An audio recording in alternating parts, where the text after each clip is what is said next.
On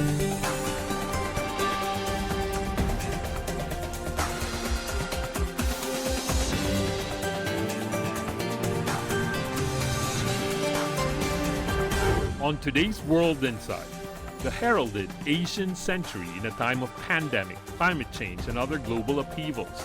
How does the rise of the continent work with global governance? A ranking World Bank executive counts the ways. And one of the most important traditional Chinese festivals, the Dragon Boat Festival, is around the corner. Its traditions and legend explained by an American China hand.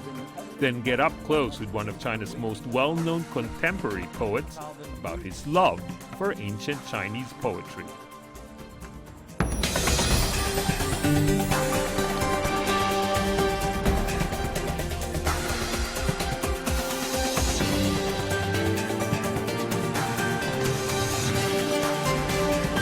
Here is our host, Tian Wei. Hello and welcome to World Insight. I'm Tian Wei.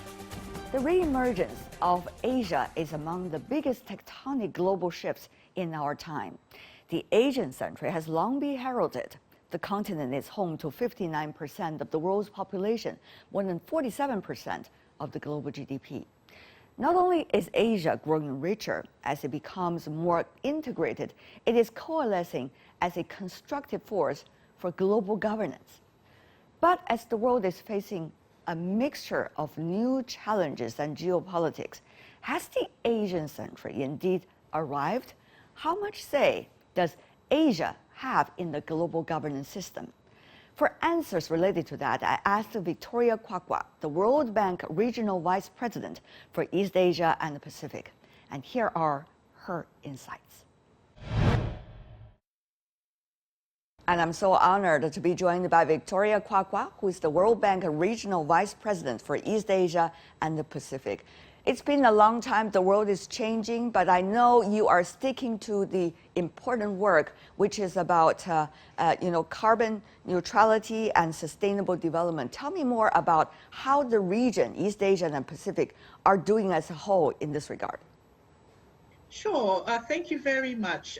Look, I mean, we've been really encouraged that even in the midst of this COVID-19 pandemic, we've seen very impressive announcements by several of the countries in the region, of course, on carbon neutrality. Of course, you're aware of China's pledge and commitment to achieve carbon neutrality by 2060. Japan and Korea are looking similarly at 2050. And then we also have Indonesia, which is also thinking about scenarios for achieving carbon neutrality by 2060. Mm-hmm. And then we have both Indonesia and Philippines have both announced a moratorium on new coal-fired power plants. Indonesia to start in 2023. So these are all very impressive, and we welcome these announcements. I think what we're looking to see from the countries is that they go from the announcements and the pledges to very credible policies and strategies that will really put them on this low carbon development path to achieve the carbon neutrality objectives.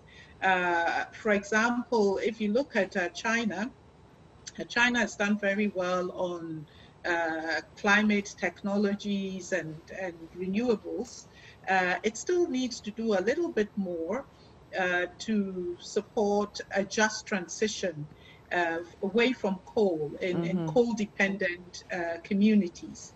And then if you look at Southeast Asia as well, they're very, they have a lot of potential for solar energy, but they are generally behind on renewables. So right. There's still a lot to be done, but these announcements are encouraging, and we anticipate that we will hear some more similar announcements in the period leading up to the Glasgow COP.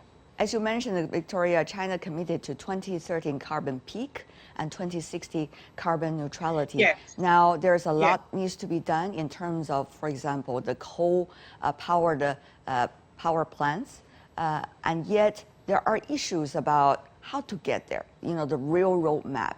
We see both the largest economies in the world, also in the Asia-Pacific region, China and the United States committed to it, but none has provided yet a specific roadmap. Tell me more about, from the World Bank's perspective, how do you see, the important elements in that roadmap, if we talk about the roadmap? Sure. Look, I think that as we said, we really welcome these announcements. It needs to go, as you have said yourself, from the announcements to the roadmaps. And I'm sure that in China, as in other countries, there's work going on. China has indicated that they will prepare a climate action plan that I would imagine would give details of some of what they're planning to do to achieve these targets, both 2030 and 2060. And so we're looking forward to see this action plan, which will provide some of the details. And details are important here, also because not only because it's an important goal, but also because it's not going to be straightforward to achieve. You need a lot of coordination across different sectors of the economy and so on. So we're looking forward to see that. I think it's also going to be really important, to look at policies and investments that will facilitate that. Specifically, this is going to take a lot of private sector participation. So ideally, you need policies that will also provide incentives for the private sector to engage in this area and to also move in the right direction. It's not just the public sector that will do it. So I think that my own view is that the thinking is already going on, because I don't think China will make these announcements and just sit back. And so we look forward to seeing what is being planned. I think it's going to be really important. Our view, China could even look at peaking before 2030. We think that this might be possible and that this might make the transition easier, arguably easier, and also smoother. And then, China with all the advancements in technology, the transition away from coal is also, it will always be difficult, but it's a little easier to conceive and to plan. And then China also has to look at a just transition, as I was mentioning, in some of the most impacted coal communities, which will also mean looking at the social costs of this transition and trying to see how communities retool, retrain, and so on. But China has a lot of experience in planning, as you know. That's been the basis, or you do your very regular planning, development planning. And so there's a lot of expertise in there. So taking that and really doing a plan about how the neutrality objective will be achieved and so on is going to be really critical. So that planning, that thinking, bringing in newer technologies to make this easier, and then looking at the coal communities and how you help them in all of this. I think these are all elements that China can do very well in. All what you said are great advice, I guess, for the planners in China when they are trying to draw up this roadmap. But at the same time, the things are changing as we speak. When we talk about the climate change a few years earlier, it's different from now. There is geopolitical changes. There is this huge pandemic that's impacting all aspects of our lives. And there seems to be more necessity for communication, no matter on what issues these days. And therefore, how to recover the economy, how much dampening effect the economies are still going to have as a result of the pandemic is not clear. The other thing, for example, is about the coal power plants, that the central authorities in China has made it very clear there needs to be important actions against those. But at the same time, they also notify the importance of making people employed, while at the same time providing energy. After all, that's what the resource of China could provide, coal. So how do you see these very important and complicated elements coming into being? Yeah, look, these are tough, tough areas to work in. They're tough for Exactly. China. They're tough for all countries, because, as you rightly mentioned, there are some trade-offs, at least in the short run, and so governments have to confront to identify these trade-offs, and then to see how best to deal with them. So you've mentioned the fact that, even if you want to work on the coal plants, how do you address the issue of job losses, for example, and how do you make sure that you continue to have secure access to energy, and remove some of the intermittency that comes with solar, with renewables. So all of these, I agree with you, are issues that need to be looked at and considered very carefully. I think that one thing to note is that, you see, it is also possible to create jobs, green jobs, and I think that what the global evidence shows, that green jobs are available, and green jobs can come into being with the right policies, as I said, right incentives for the private sector to approach, to move towards greener approaches and so on, to innovate, to create startups that promote a greener jobs. So I don't think when you take away these, if I should say, brown or other, not green jobs, you totally lose out. There will be other jobs that come up. Maybe it will take some time, Sure. and so on. But then the issue is really, how do you retrain people to get into newer sectors so that they can take whatever skills into newer sectors and help generate growth in those newer sectors and so on. Absolutely. So that's one part of it. Now, in terms of the energy access itself, the cost of renewables continues to decline as technology is becoming more available, more accessible, and so that would make renewables or cleaner energies increasingly competitive relative to coal.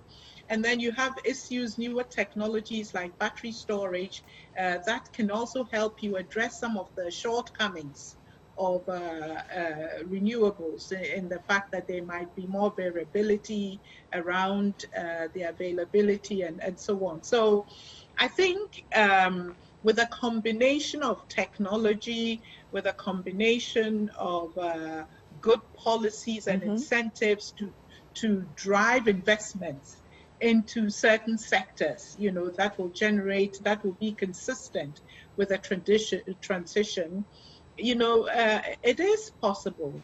Now, none of these difficult choices are without cost, So yes, it will cost some, and you might not be able to restore all the jobs immediately. Yeah. So we have to be cognizant of that, and government really needs to look at how you compensate people who will lose, and what sort of mechanisms you put in place to catch people who might fall through the cracks because of this transition.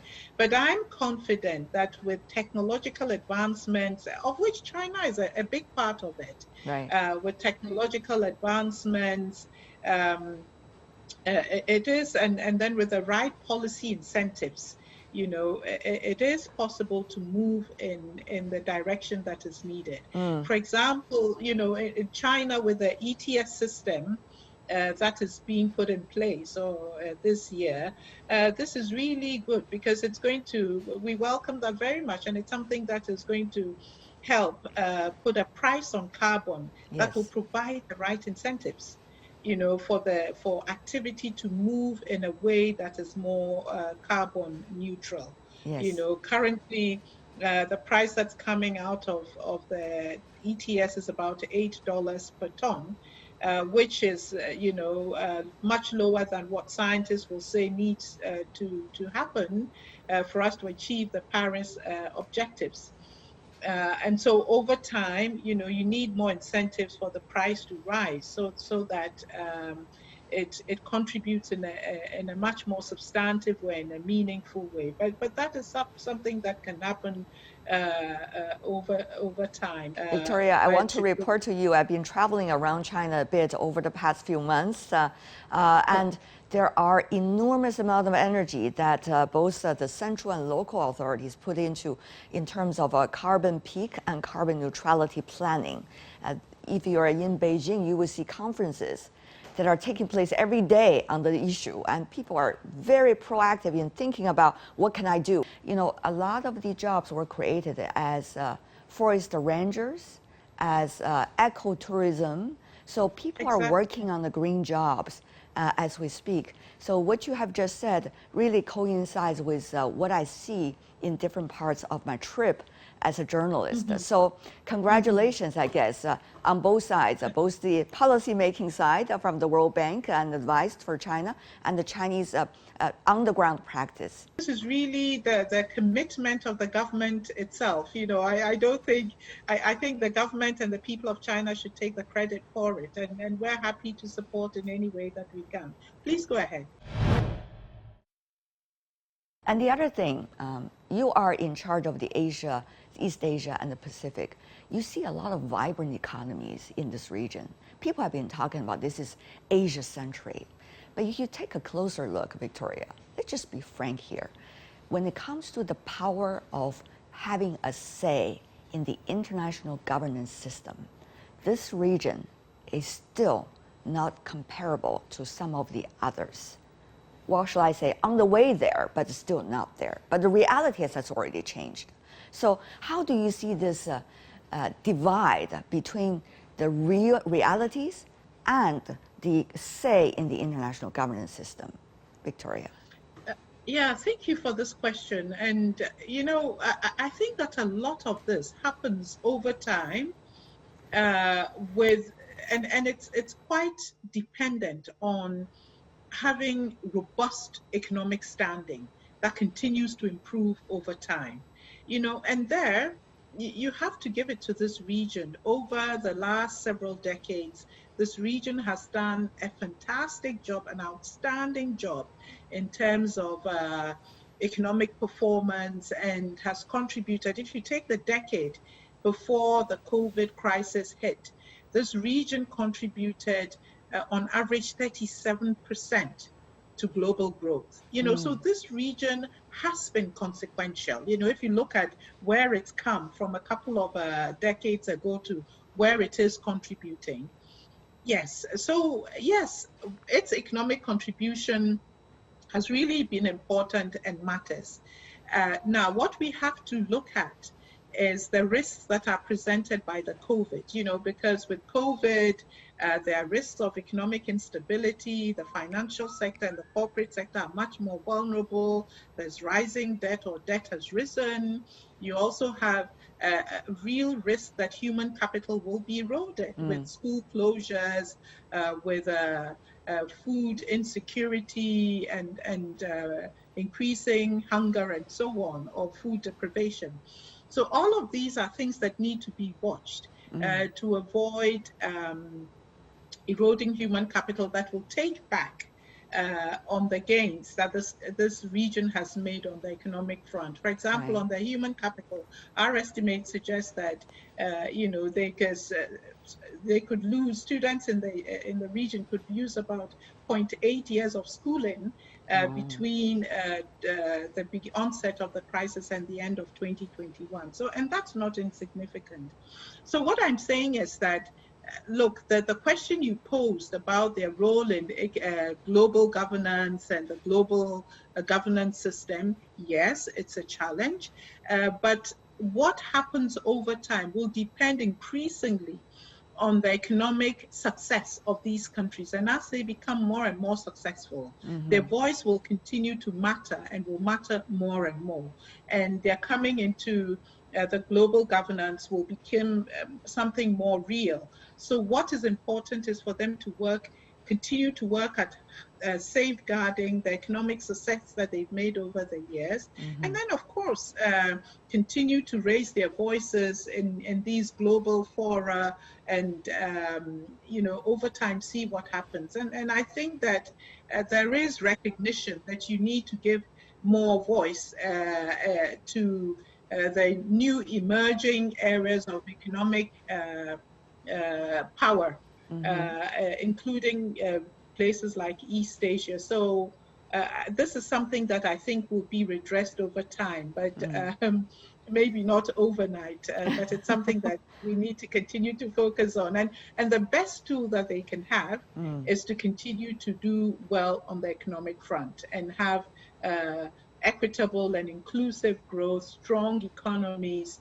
That in itself draws a lot of respect and attention. Finally, before we go, how do you see, Victoria, the role of the Chinese economy and some of the indicators of the Chinese economy from the World Bank's perspective? How are you observing the Chinese economy, its status, and its future trends? Well, look, the Chinese economy has been a very, very important part of progress in the region. And beyond that globally, and everybody knows that, it's a big part of global value chains on several products, And so for all of us in the region, as well as even globally, need the Chinese economy to continue to perform well. And so it is heartening that, we saw China be, sort of almost the first economy to really be coming out of the crisis and to be on the path of recovery and restarting production and so on, because it's not only good for China, it's good for other countries as well. So that is good. I think that China could do a bit more in terms of its efforts to continue to move away, to move more towards a consumption-based economy, and it still has a bit more room to provide fiscal stimulus in ways that support various social objectives in the country, and that will be good for China, and it will be good for the global community as well. So we believe that China could do a little bit more to help itself and to help the global economy continue to rebound and recover. Victoria Kwakwa, World Bank Regional Vice President for East Asia and the Pacific. As always, what a pleasure. Thank you so much, ma'am. You're watching World Insight with me, Tian Wei. Coming up, one of the most important Chinese traditional festivals is around the corner, the Dragon Boat Festival. Its traditions and legends explained by the American China hand. Then, let's get up close with one of China's most well-known contemporary poets about his love for ancient Chinese poetry.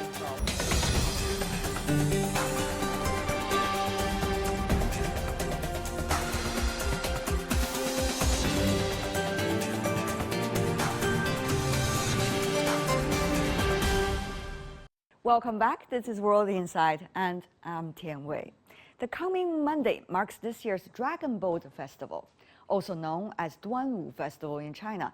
It is an iconic celebration which memorializes the death of an ancient patriotic Chinese poet, Qu Yuan. China is rich with old traditions, with diverse festivities that vary from region to region, but two of them can't be missed, making sticky rice treats or zongzi or dragon boat races. So, how does the Dragon Boat Festival look from the outside in? Earlier, I spoke to David Moser, Associate Dean of the Yanqing Academy of Peking University. He's a sinologist, linguist who came to China in the 1980s with an enthusiasm to learn Chinese culture. Now, with more than 2 decades of first-hand experiences in China, what's his take on this prominent Chinese festival and the legends behind it? I'm joined by David Moser, Associate Dean of the Yancheng Academy of Peking University. What a pleasure to see you, David. Thank you. Good to see you. You know, I've always been wondering about the legends behind the Dragon Boat Festival. Mainly it's about the poet, and it's being termed as a patriotic poet. That's right. In fact, there also is another name for the day, which is Poets' Day. The fifth day of the fifth lunar month, because it's associated so much with Qu Yuan, the famous poet during the Warring States period. Qu Yuan is a very important poet because for several reasons. One is historically he is said to be the first poet who produced poetry under his own name. At least he was one of the first. It seems that many of the earlier poems in the Shiji and other books, they were poets widely read. They were poems that were widely disseminated, but nobody knew who the author was. And Qu Yuan was one of the first people who wrote under his own name, whose poets were known by his name. And yes, and he's a terrific poet, by the way. Yes, he is thought of as one of the greatest poets in Chinese history. His famous poem called Li Sao, which is translated usually as Departing Sorrow, is a poetic account of his banishment and his bad treatment by the king of the Chu state, and his fighting with the ministers for patriotic reasons. He was a great patriot, a lover of his country, and that's what he is famous for. Yes. And by the way, just Qu Yuan, you know, where he's coming from, the state of Chu, the reason why he was fallen out of favor by the king was because the king wanted to have his state, the state of Chu, united with the state of Qin, which eventually became the first state that eventually united China. But at that time, Qu Yuan was against that because he thought that's not a good idea for the state of Chu. They might be eventually conquered by Qin. And eventually, it did happen. So how do you see this, you know, this descendant in a way, sense of this being a descendant, played out in the story and the legends? And how is the Chinese related to stories like this? Qu Yuan was very much against the alliance. And when he found, in fact, that the capital of Chu had been taken over by the Qin, is when he, in despair, threw himself into the Milor River and committed suicide by drowning. And that, in fact, is the supposed beginning of this dragon boat festival and the practice of eating zongzi. Because everybody was trying to rush to the river to help, to save him, or at least to be able find his body. Retrieve his body, yeah. Yes. So yes, supposedly the people rushed out in boats to find him and threw rice into the river to just not to feed him, but to distract the fish that might want to be attacking his body. And that's the origin, the supposed origin of what we eat on the Duanwujie, on the Dragon Boat Festival, on the Duanwujie it's called. You know, poets like him and like Su Dongpo and Du Fu, many of them were fallen out of favor in their time, in a way, politically, but they became extremely important poets in Chinese history. And they have created a certain kind of poetry that would always be admired by the future generations almost of this Chinese nation. How do you see this very interesting phenomenon? Yes, you're quite right about that. Hasn't been remarked on that much, but you're right. Du Fu, of course, Qu Yuan, almost all the Tang poets were also very much concerned with government and with governance and with the interior political strife in their own country. China is a country, of course, as we know, who has a long history of political tension, of political animosity, contradictions, and war. And very often these poets were writing in the midst of war-torn areas, in the midst of war-torn epics. And it is striking how much the poetry of Chinese poets through the centuries has dealt with the sorrows of war, of tragedy, of loss of loved ones, of exile, of banishment. and of political struggles and the fate of the country. Very often, the motivation of their poems is the sense of tragedy, the sense of loss, and also a sort of patriotic sense of hope that the country can move on to a better place. Chu Yan is probably the primary example, but I think it's the fact that China has for so long, through its many centuries, tragically been fraught with natural and human tragedies and political upheavals and territorial struggles and strife. So yeah, this is something I think important about Chinese arts in general, but specifically poetry. It's fascinating, you know, just with one festival and one or two of the legends related to the festival, one would be able to know so much. You know, with all these years of research, what do you make of the things that's going on right now? You know, the confusion about who China is, what China wants to do, and also within China, what is China and how much is Chineseness, what is the best about our Chineseness, what to maintain and what to enrich. You know, all of these debates, as a cultural expert, how do you see that? But what I've always been interested in the results of my research, because I do research on Chinese language, Yes. and that entails search on various Chinese regional dialects and regional forms of speech. And I guess the takeaway of all of this, and it has to do with the Dragon Boat Festival as well, is China is a very, very diverse nation. It's not this sort of monolith that people tend to think it is. Even with the celebration of these festivals, like the Duanwujie, in different parts of China, the actual persons or historical personage being celebrated are different people. Yes. So in Zhejiang, for example, they might be commemorating a female named Cao E, whose father died of drowning in another lake, and she jumped in and with filial piety to find the body of her father and spent 3 days, and she herself drowned also. So when they eat zongzi and they still do the dragon boat, they're commemorating someone else. And even the zongzi, that is the traditional food, the glutinous rice cakes, are different in different parts of China. Indeed. In the north, they have the sweet kind. In the south, they're more salty kind with egg and meat. And there's even north-south disputes about which one is better. I've seen online disputes like with the people from the south. And that's a really serious debate, by the way. You know, for the Chinese, very serious debate. Yeah. Exactly. So anyway, the uptake of all of this is that China is to this day a very diverse nation. You might think of China as being basically as diverse as Europe, but encompassed in one political entity. With all, including some of the Han nationalities and then the minority nationalities, all in one big country, and all celebrating the same festivals and doing and eating some of the same foods, but also different.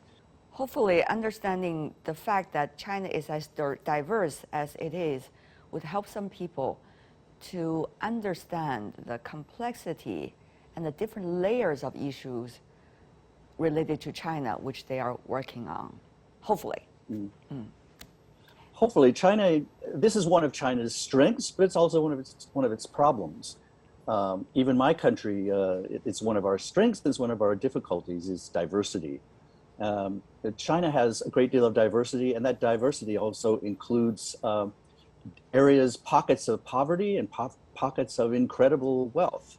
And one of the challenges is to bring all those diverse elements together and create a country. And China's done an amazing job of unifying such a diverse country. Maybe things like the Dragon Boat Festival, cultural aspects like the Dragon Boat Festival, are a way in which all these different groups can come together, celebrate a common cause. And now that Chu Yuan is the official sort of poet and the traditional nationalistic and patriotic poet, he can be a sort of a focus of the entire nation during this holiday. And I'm sure his name will come up on TV shows and kids will be studying him in school. So Absolutely. This is just one aspect of how the festival can create unity out of diversity. I recited his poetry when I was a school student. Hopefully I would be able to refresh it after our talk today. After all, he's a great poet. It's a great poet. Well, I would love to hear you. I would love to hear you recite it next time I see you. For now, I want to thank you, David Moser. Thank you for Sure. joining us, and I hope you enjoy your Dragon Boat Festival holiday together with your students at Peking University and beyond. Thank you so much for joining us. Thank you. Earlier, my interview with David Moser about the legends behind the Dragon Boat Festival.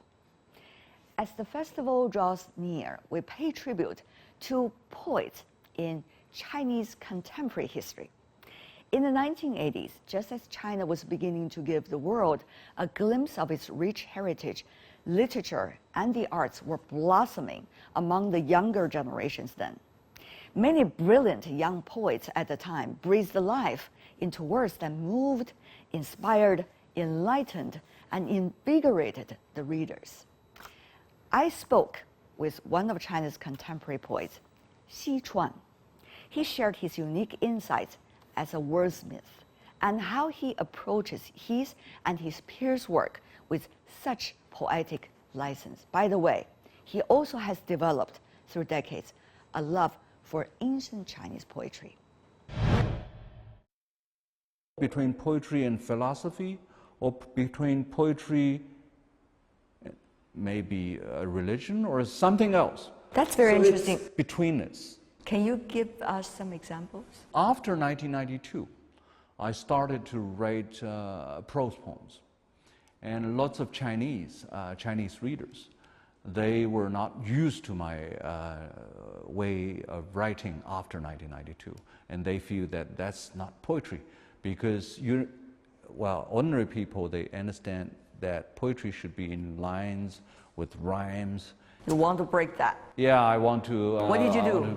I brought some ideas into poetry writing. I feel that poetry is not, poetry, this word is not only for lyrical poetry, because usually people feel that to give ideas, that's a task of philosophers. But I feel that poets also have, they need to at least to know something about these philosophical things. I have a series of poems. There's one, the title is What the Eagle Says. I'm trying to talk in a crazy way, I have to say. Oh, I have another series of poems that is, I try to give definitions to words. For instance, bird. And bird, you have a definition in a dictionary. And I'm trying to give new definitions. I invented.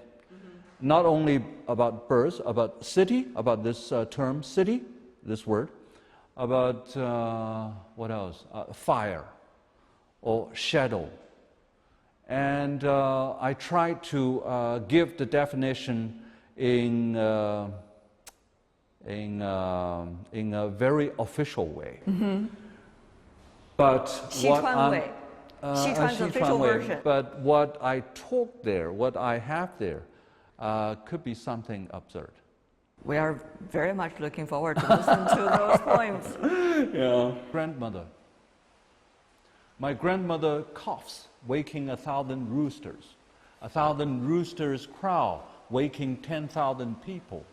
10,000 people walk out of the village. Roosters in the village still crowing. The crowing roosters stop. My grandmother still coughing. My still coughing grandmother mentions her grandmother, her voice getting softer, as if it were my grandmother's voice getting softer. My grandmother talks and talks, then stops, shutting her eyes, as if it were only now that my grandmother's grandmother really died. What interests you the most these days? I've finished a very long essay on tongue poetry. Chinese people, it seems that the Chinese people had a definite way of in reading these poets. So I'm trying to tell something new, to tell something fresh.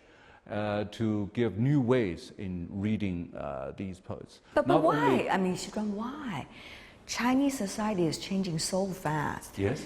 Why do you have to go back? Actually, you've given me the answer. That is, the Chinese society changed so rapidly, and then because of this, right? Because of this, I am having a way of looking at Tang Dynasty society. What do you mean by that?